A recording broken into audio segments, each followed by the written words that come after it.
ఇప్పుడే country delight యాప్ని download చేసుకోండి. Download the country delight app now.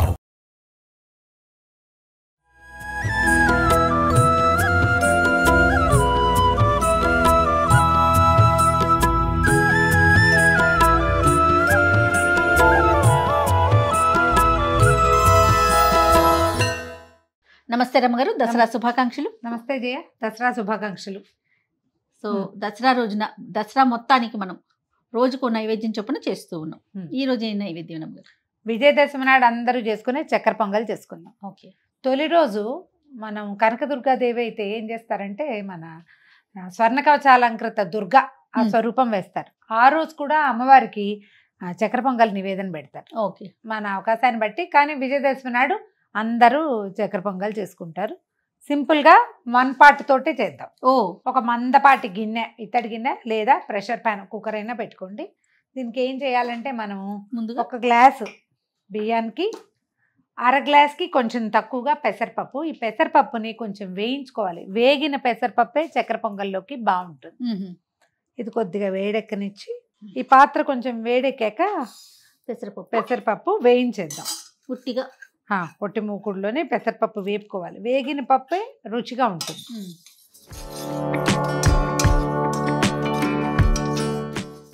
పొట్టు పెసరపప్పు ఆరోగ్యం కదా అని మొన్న ఒకరు అడిగారు. మొత్తం పొట్టు పెసరపప్పు వేస్తే వస్తువు అందంగా కుదరదండి. పొట్టు తీసిన పెసరపప్పు వేయించుకోండి, బాగుంటుంది. దీనికి ఇట్లాగే వేసుకోవాలి. మనకి పొట్టుపప్పు ఆరోగ్యం అంటే పెసర దోశలు వేసుకోవచ్చు కదా రమ్మగారు. హాయిగా పెసలతో పెసలే చక్కగా రుబ్బి వేసుకోవచ్చు కదా. పెసలు వేసుకోవచ్చు, దోశ వేసుకోవచ్చు, లేదా అంత నానబెట్టుకొని కొంచెం పునుగుల్లాగా వేసుకోవచ్చు, గారెలు వేసుకోవచ్చు, ఉడకబెట్టుకొని తినొచ్చు, చిన్న తాలింపు వేసుకొని. అప్పుడు నాకు కూడా ఎన్ని ఐటమ్స్ చెప్పాను చూడండి అమ్మగారు. ఇక పెసరపప్పు మాడకుండా బ్రౌన్గా అవ్వాలి, మాడకూడదు. తీసి పక్కన ఉండాలి. బియ్యము ఇది కలిపి కడిగేసుకుందాము. దీంట్లో నీళ్ళు పోదాం. కొంచెం మనం ఎసరు పెట్టుకుంటే చకచక అయిపోతుంది. 3 గ్లాసులైనా పోసుకోవాలి. మన బియ్యాన్ని బట్టి, బియ్యం పాత బియ్యం అయితే 4 గ్లాసులు కూడా పడతాయి.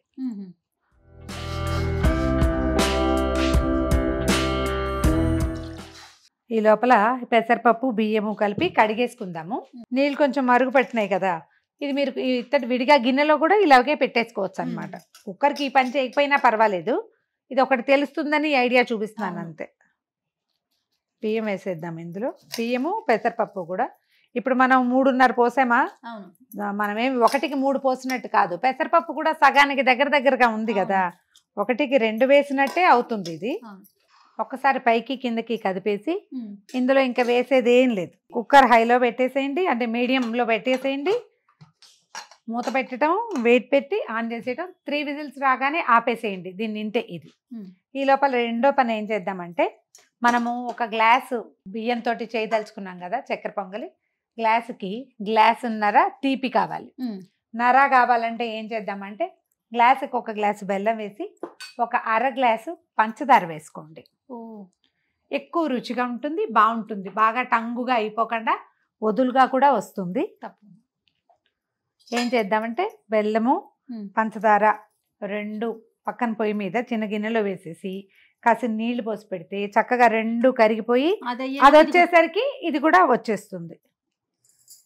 ఇది ఒక పనే ఉండు. ఇంకొక పని కూడా చేద్దాం. ఇది కాకుండా ఇంకోటి చేద్దాం. కాస్త నెయ్యి పెట్టి జీడిపప్పులు, కిస్మిస్లు, తర్వాత కొబ్బరి ముక్కలు వేయించి పక్కన పెట్టుకోండి. తర్వాత చిటికెడు పచ్చకర్పూరం దగ్గర తీసుకోండి. ఓ 4 నుంచి 8 లోపల 4 to 8 ఏలక్కాయలు. బాగుంటే 4-5 చాలు, లేకపోతే 7-8 ఏలక్కాయలు మెత్తగా పొడి కొట్టి పక్కన పెట్టుకోండి. బెల్లం కంటే ముందు జీడిపప్పులు వేయించేసేద్దాం. అది దింపాక ఇది పెడతాం. ఓకే అండి. మరి కాస్త నెయ్యేసి కాసిన జీడిపప్పులు మీరు వేయదలుచుకుంటే, కిస్మిస్లు ఉంటే అవి, తర్వాత బాదం పప్పులు వేయదలుచుకుంటే అవి, వీటితో పాటుగా తప్పనిసరిగా కొబ్బరి ముక్కలు. ఇది వరకు ఎండు కొబ్బరి ముక్కలే వేసేవాళ్ళం. పచ్చి కొబ్బరి వేస్తే పాడైపోతుంది అనేవాళ్ళు. కానీ ఏమిటో ఇవాళ రేపు ఎవరికి అరుగుదల సమస్యలు అందరికీ ఈ ఎండు కొబ్బరి వేసేసరికల్లా అది గొంతులోకి వస్తూ ఉంటుంది. పచ్చి కొబ్బరి అంత రాదు కదా. నేను చాలా ఏళ్ళుగా మానేశాను ఎండు కొబ్బరి. నేను పచ్చి కొబ్బరి కొంచెం ఇదికోండి సన్నగా ముక్కలు తరిగి పెట్టుకుంటాను. కోరితే మరీ ఎక్కువ కలిసిపోయినట్టు ఉంటుంది. ముక్క చక్కగా ఉంటేనే బాగుంటుంది. జీడిపప్పులు కొద్దిగా వేగనిచ్చి తర్వాత కొబ్బరి కూడా వేసేస్తా. 2 కలిపి ఓసారి వేసుకున్నా పర్వాలేదు, ఎందుకంటే కొబ్బరికి కొంచెం వేపు ఎక్కువే కావాల్సి వస్తుంది.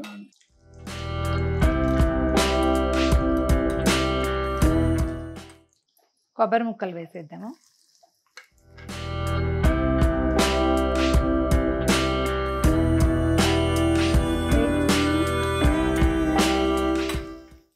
పచ్చి కొబ్బరి కదా, కొద్దిగా వేగడానికి సమయం తీసుకుంటుంది. కుక్కరు 3 విజిల్స్ వచ్చేసింది. కుక్కర్ ఆపేసేద్దాం. తర్వాత ఏమో ఈ కొబ్బరి ముక్కలు వేగిపోయినాయి కదా, ఇవి తీసి పక్కన పెట్టుకుని మనం పాకంలో ఇప్పుడు బెల్లము పంచదార వేసాం కదా, కొద్దిగా ఇది మునిగే నీళ్ళు పోస్తే సరిపోతుంది. ఇది తీగ పాకం రావక్కర్లేదు, జస్ట్ బాగా కరిగి పాకం రావడం మొదలు పెడితే చాలు, ఆపేస్తే సరిపోతుంది. చూసుకోండి చాలు. ఈ బెల్లము పంచదార మునిగే నీళ్ళు పోస్తే చాలు, నిండుగా పైదాకా అక్కర్లేదు, కరిగితే సరిపోతుంది.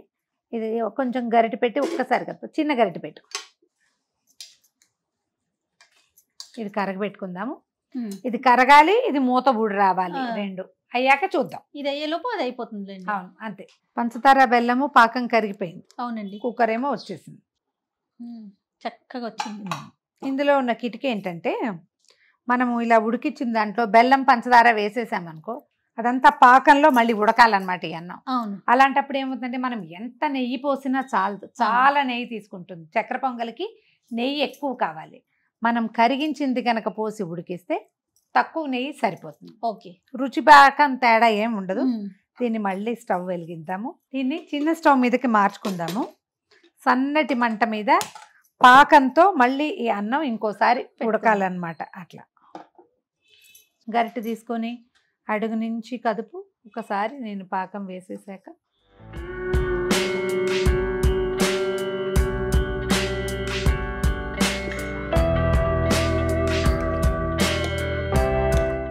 చక్కగా ఉడికింది. మెతుకులు పెద్ద పెద్ద ఉన్నాయి చూసావా, బియ్యం చాలా బాగున్నాయి జయ. ఆఫీసులో అందరికి మనకి భోజనానికి ఇదే రైస్. ఎంత బాగుంది బియ్యము, చాలా ఒదుగవుతోంది కూడా. చూడు, ఒక్క గ్లాస్ కి ఎంత కుక్కర్ నిండా వచ్చేసింది. మనం కరోనా ముందు నుంచి స్టార్ట్ చేసాం కదండి లంచ్. అందరికి బయటికి కూడా పంపిస్తాం కదా రమ్మ గారు. ఇదే అన్నం, ఇదే బియ్యం, చాలా బాగుంది. దీంతో చేసిన అన్నమే రోజు తింటాం మనం అంతా. జాగ్రత్తగా అడుగున ఏమైనా మట్టి ఇసుక ఉందేమో చూసి తీసేయండి. ఇది ఉడకాల. ఇది ఇప్పుడు కుత్తులాడుతుంది, 1 నిమిషంలో వచ్చేసింది. దీనికి ఏం చేయాలంటే సిమ్లోనే ఉంచి కొద్దిగా ముందు 1-2 స్పూన్ల నెయ్యి వేసేయండి దీని మీద. అప్పుడప్పుడు కొంచెం అడుగు నుంచి కదిపితే అడుగు అంటకుండా ఉంటుంది. నెయ్యి వల్ల అడుగు అంటకుండానే ఉంటుంది. సరిపోతుంది. హై ఒకసారి కదుపు, హైలో మాత్రం పెట్టదు, సిమ్లో చిన్న స్టవ్ లో పెట్టుకోవటం బెటర్. వదిలేస్తే ఒక 5 నిమిషాల్లో మొత్తం అంతా చక్కగా ఉడికి చెండులాగా వస్తుంది. మనం పంచదార కూడా వేసాం కాబట్టి అట్టే బిగిసిపోయి టంగుమని అయిపోకుండా ఉంటుంది అనమాట. దీనికి ఒక చిన్న మెథడ్ ఉంది. చెప్పండి. మనం పటిక ఉంటుంది కదా, పటిక దింపేసేటప్పుడు చిన్న పటిక ముక్క చెప్తారు ఇట్లా. నేను ఎప్పుడు వేయలేదు, నాకు ఒక అనుమానంగా ఉంటుంది. పటికలో ఏదో రుచి తేడా వస్తుందని అనిపిస్తుంది. పటిక వేయాలి. ఒక ముక్క పటిక ముక్క గనక వేస్తే చిన్నది, ఎంత ఇది చీమ తలకాయ ఎంత అంటారు మా వాళ్ళు, నలకంత ఇంత ముక్క కనుక వేస్తే అది బిగిసిపోకుండా ఉంటుందంటారు. నేను వేయను ఎప్పుడు, కానీ ఈ ట్రిక్ చాలా మంది దగ్గర వింటూ ఉంటా. నేనేనాడు నాకు ఒక అనుమానంగా ఉంటుంది అనమాట. కొంతమంది ఒక చిటికెడు ఉప్పు వేయాలి వీటికి అని చెప్తారు. నేను పాయసంలో స్వీట్లలో ఉప్పు వేస్తే నచ్చదు నాకు. అదేలేండి, అంటే మనసు అంగీకరించదు అనమాట ఉప్పు వేయటానికి. చూడు ఇట్లా చక్కగా కుతుకుతా ఉంటుంది, ఏం అనక్కర్లేదు, దాన్ని వదిలిపెట్టడమే. ఓకే. అప్పుడో కొంచెం నెయ్యి వడ్డిస్తూ ఉండాలి. కొంచెం, చాలా ఎక్కువ వేయక్కర్లేదు, కొంచెం వేస్తే బాగుంటుంది. చూడ్డానికి చూడు ఎంత కలర్ఫుల్గా ఉంది.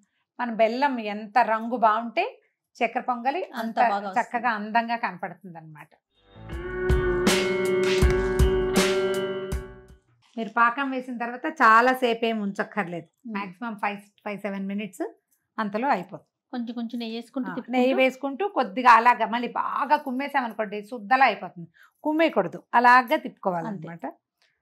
మనం జీడిపప్పు ఇవి పెట్టాం కదా, జీడిపప్పులు కొబ్బరి వేయించి పెట్టాము, వేసేసి అది మొత్తం అందులో ఎలాగో కొంచెం నెయ్యి ఉందిగా, కొబ్బరి ముక్కలు వేసేసి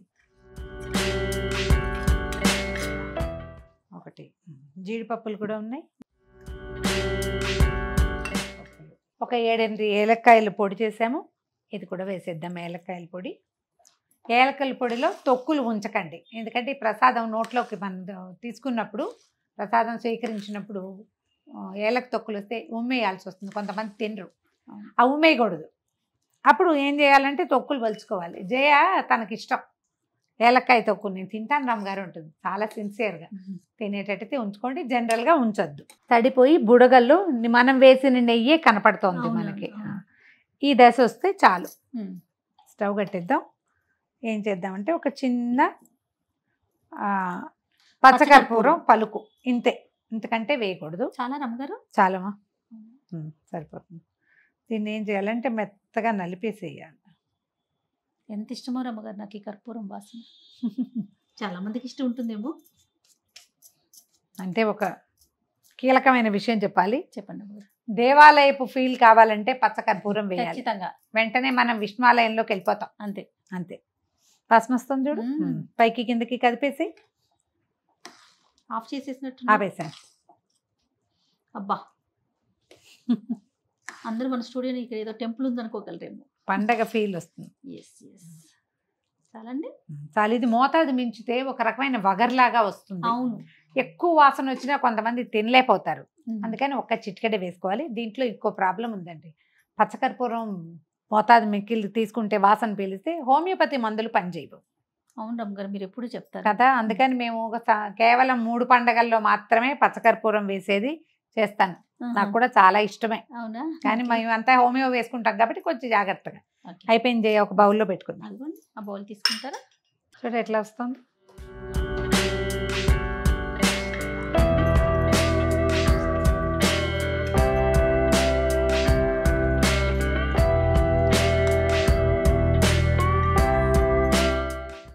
అత్యంత శ్రేష్టమైన దేవాలయపు వాసనలు గుబాళించేటువంటి పచ్చకర్పూరం వేసిన చక్కెర పొంగలి.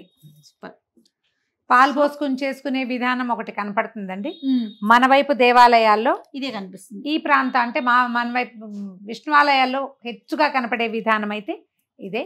ట్రై చేసి చూడండి, చక్కగా సింగిల్ పార్ట్ తోటి అయిపోతుంది. అవునండి, చాలా ఈజీగా చేసే ప్రాసెస్ కూడా చూపిస్తా ఉన్నారు రమ్మగారు. కాబట్టి చక్కటి నైవేద్యాలు చేసుకోండి, ఈ దసరాని చక్కగా జరుపుకోండి. మరొకసారి ప్రేక్షకులందరికీ దసరా శుభాకాంక్షలు.